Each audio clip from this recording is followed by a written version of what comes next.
अस्सलामुअलैकुम ख़वातीन व हज़रात, मैं मुजाहिद हुसैन और आप देख रहे हैं मुजाहिद स्पीक्स। नाजरीन, करीब 3 दिन पहले मुत्तहिदा अरब अमारात ने इसराइल को तस्लीम करने और उनके साथ अपने डिप्लोमेटिक ताल्लुकात कायम करने का ऐलान कर दिया। उसके बाद मुस्लिम दुनिया में मिलाजुला रद्दअमल सामने आया। इसी हवाले से हमारी आज की वीडियो है, जिसमें हम फ़लस्तीन इसराइल के इस पूरे तनाज़े का तारीख़ी जायज़ा लेंगे। अगर आप इस बारे में जानना चाहते हैं तो आपसे दरख्वास्त है कि वीडियो को पूरा देखिएगा और आखिर में अपनी राय से ज़रूर आगाह कीजिएगा। नाजरीन, फ़लस्तीन का ये इलाका 2000 साल कबले मसीह से लेकर आज तक दुनिया की मुख्तलिफ कुव्वतों के ज़ेरे नगी रहा है। दुनिया के 3 बड़े मज़ाहिब इस्लाम, मसीहियत और यहूदियत के मानने वाले इस जगह को मुकद्दस समझते हैं और इन तीनों मज़ाहिब के मानने वालों का इस जगह पर दावा भी है। और ये दावा क्यों है, इसके लिए आपको हमारी यहूदियत की तारीख पर मबनी वीडियो देखना होगी, जिसका लिंक आपको डिस्क्रिप्शन में मिलेगा। तो नाजरीन, फ़लस्तीन और इसराइल का मौजूदा तनाज़ा तब शुरू हुआ जब जंग अज़ीम अव्वल के बाद फ़लस्तीन खिलाफत उस्मानिया से बरतानिया के कब्ज़े में चला गया। और फ़लस्तीन के मौजूदा तनाज़े का सबसे बड़ा जिम्मेदार मेरी नज़र में बरतानिया है। फ़लस्तीन के हवाले से बरतानिया की दोगली पॉलिसी का अंदाज़ा इस बात से लगाया जा सकता है कि 1915 में बरतानिया शरीफ मक्का हुसैन बिन अली अल हाशमी को पेशकश करता है कि अगर वो खिलाफत उस्मानिया के खिलाफ बगावत कर दे तो जंग जीत जाने की सूरत में बरतानिया फ़लस्तीन के इस इलाके की जिम्मेदारी भी शरीफ मक्का को सौंप देगा। फिर 1916 में बरतानिया अपने जंगी इत्तेहादी फ्रांस से ये मुआहदा करता है कि जंग जीत जाने की सूरत में फ़लस्तीन के इस इलाके का इंतज़ाम लीग ऑफ नेशंस की बाकी कौमों की बजाय बरतानिया खुद संभालेगा।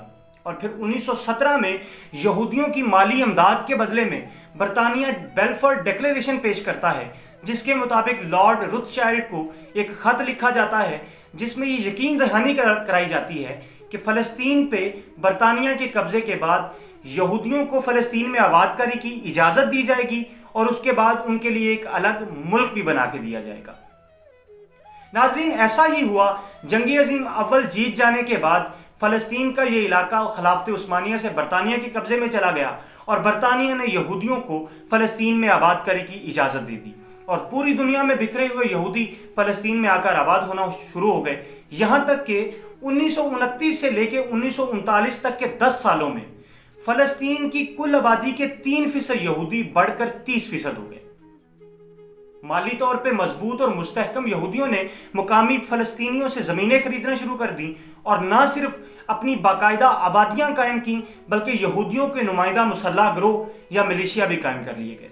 जल्द ही फ़लस्तीन के मुकामी बशिंदों, जिनमें अक्सरियत मुसलमानों की थी, और उसके अलावा फ़लस्तीन की कुल आबादी का 10% ईसाई भी शामिल थे, उन्हें फ़लस्तीन में यहूदियों की ये आबादकारी खटकने लगी और उन्होंने इस आबादकारी के खिलाफ बगावत कर दी, जिसे यहूदी मिलिशिया ने बरतानिया की मदद से कुचल दिया।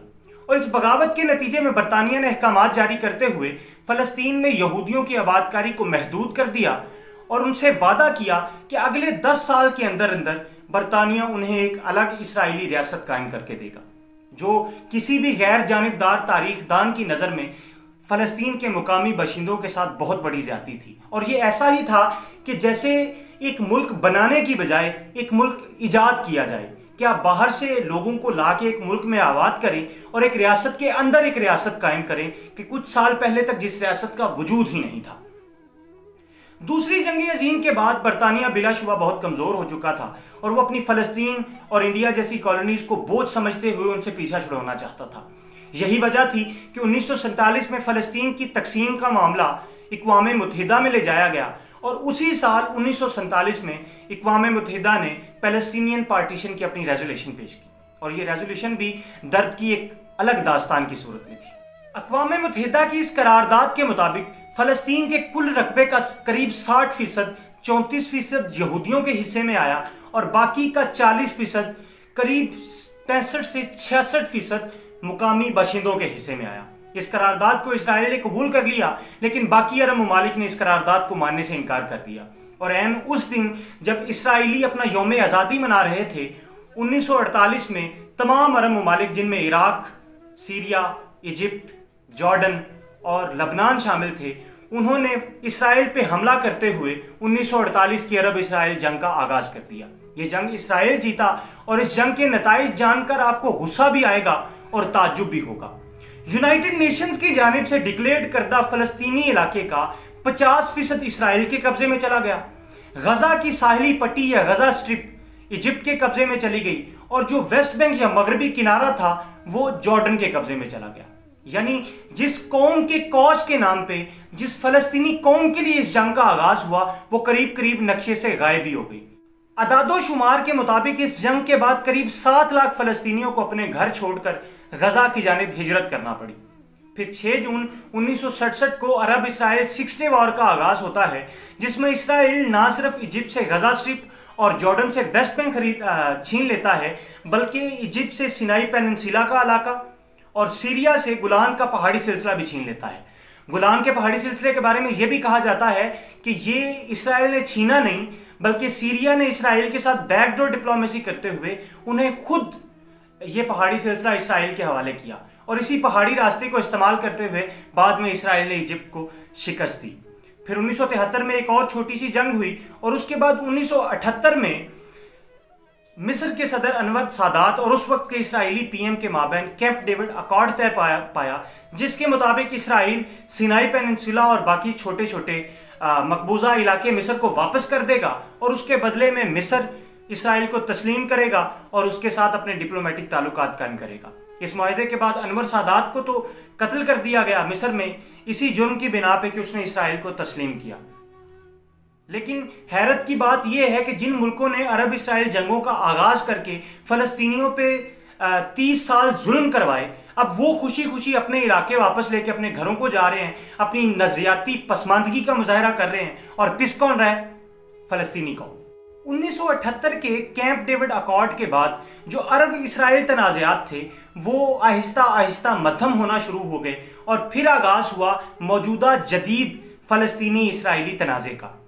इसराइल क्योंकि इलाके का चौधरी था, उसने फलस्तीनियों को कोई अथॉरिटी ना समझते हुए गजा स्ट्रिप और वेस्ट बैंक के इलाके में यहूदियों की गैर कानूनी इबादतकारी शुरू कर दी, जो कि दुनिया के मेजॉरिटी ममालिक के मुताबिक गैर कानूनी है, क्योंकि अक़वाम मुत्तहिदा की करारदाद के मुताबिक जो फ़लस्तीन की पार्टीशन रेजोल्यूशन थी उसके मुताबिक वो इलाका फ़लस्तीनियों का है और वहाँ पे यहूदी आबादकारी अलाउड नहीं है, वहाँ पे यहूदियों को आबाद होने की परमिशन नहीं है।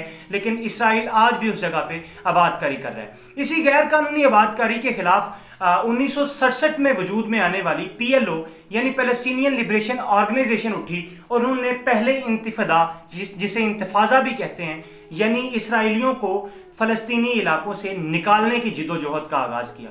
और इसी जिद्दोजहद के बाद 1993 और 1995 में ओस्लो अकॉर्ड्स, PLO और इसराइल की मौजूदा गवर्नमेंट के दरमियान ओस्लो अकॉर्ड जो है उसका क़याम अमल में आया, उसको मुरतब किया गया, जिसके मुताबिक जो इसराइल था वो पैलेस्टीनियन लिबरेशन ऑर्गेनाइजेशन को फ़लस्तीन में एक अथॉरिटी तस्लीम करेगा, फ़लस्तीनियों को हक़ खुद इरादियत देगा और इस हवाले से गजा स्ट्रिप को 3 हिस्सों में तकसीम किया गया, area A, B and C। A और B को पैलेस्टीनियन अथॉरिटी यानी PLO के अंडर कर दिया गया और उसके अलावा जो एरिया C था उसकी मुकम्मल सिक्योरिटी और गवर्नेंस इसराइल ने अपने अंडर रखी और वादा किया कि वो ग्रेजुअली एरिया C को भी फ़लस्तीनियों के हवाले कर देगा। और इसके बदले में PLO के ज़िम्मे था कि वो फ़लस्तीन को इसराइल को एक अलग रियासत तस्लीम करे और इसराइल के साथ अपने डिप्लोमेटिक ताल्लुकात कायम करे। इसी ओस्लो अकॉर्ड के नतीजे में 1995 से लेकर सन 2000 तक फ़लस्तीन में पैलेस्टीनियन अथॉरिटी यानी कि PLO की हुकूमत रही, जिसमें एक हिस्सा हमास जो कि 1987 में वजूद में आई थी और एक तरह से इसराइलियों के लिए मिलिटेंट ऑर्गेनाइजेशन थी, उसका भी पैलेस्टीनियन अथॉरिटी में हिस्सा था। फिर सन 2000 में ओस्लो अकॉर्ड्स को फ्रीज कर दिया गया, मुज़ाकरात का दौर नाकाम हुआ, ओस्लो अकॉर्ड को फ्रीज कर दिया गया। उसके बाद उस वक्त का जो इसराइली PM था उसने एक भंड मारा कि वो 1000 फौजियों को लेके टेम्पल माउंट पे चला गया।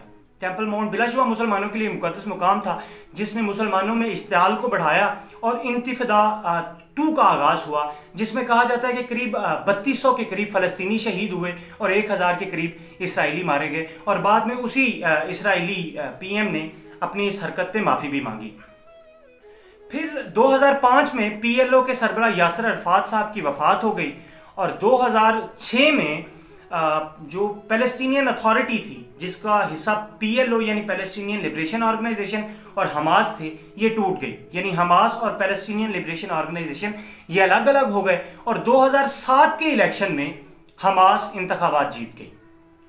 और हमास के इंतखाबात जीतने की सूरत में जाहिरी बात है, क्योंकि हमास इसराइल के लिए बहुत बड़ी मिलिटेंट जमात है, क्योंकि इसराइल में जितने सुसाइड अटैक्स होते हैं, खुदकश धमाके होते हैं, वो सारे हमास ही उसकी जिम्मेदारी कबूल करती है। तो इसराइल को बिल्कुल भी हमास की हुकूमत कबूल नहीं थी और इसराइल ने अपनी जो गैर कानूनी आबादकारी थी गजा स्ट्रिप में और मगरबी किनारे में, उसको मजीद तेज कर दिया और आज भी वही मसला चला आ रहा है। नाज़रीन, इस सारी कहानी सुनाने का मकसद एक तो आप लोगों को फ़लस्तीन के इशू के बारे में एजुकेट करना था और इसके अलावा मेरे अब 2-3 सवालात हैं। मैं जानता हूं मुझे इन सवालात का जवाब नहीं मिलेगा, लेकिन सवालात उठाना मैं अपना फ़र्ज समझता हूं। सवाल ये है कि अगर 30 साल बाद, और उसके बाद उर्दन ने 1994 में इसराइल को तस्लीम कर लिया, अगर 30 साल बाद और करीब 50 साल बाद इन अरब मुल्कों ने इसराइल को तस्लीम करना ही था, तो फिर इन्होंने 1948 की अरब इसराइल जंग का आगाज ही क्यों किया? अगर ये इतने नजरियाती तौर पे पसमानदा थे तो इन्हें फ़लस्तीनियों को ये उम्मीद दिलाने की क्या ज़रूरत थी कि फ़लस्तीन का पूरा इलाका उनका है? क्योंकि आज फ़लस्तीनी बेचारे जो यूनाइटेड नेशन की जानिब से दिया गया इलाका है उसको भी तरस रहे हैं। इसराइल उस इलाके को भी जम करने का सोच रहा है, उसकी एनेक्सेशन के बारे में सोच रहा है। और दूसरा सवाल मेरा तुर्की की गवर्नमेंट से है कि जनाब, आप सबसे पहले मुल्क थे 1949 में इसराइल को एक अलग खुद मुख्तार रियासत तस्लीम करने वालों में।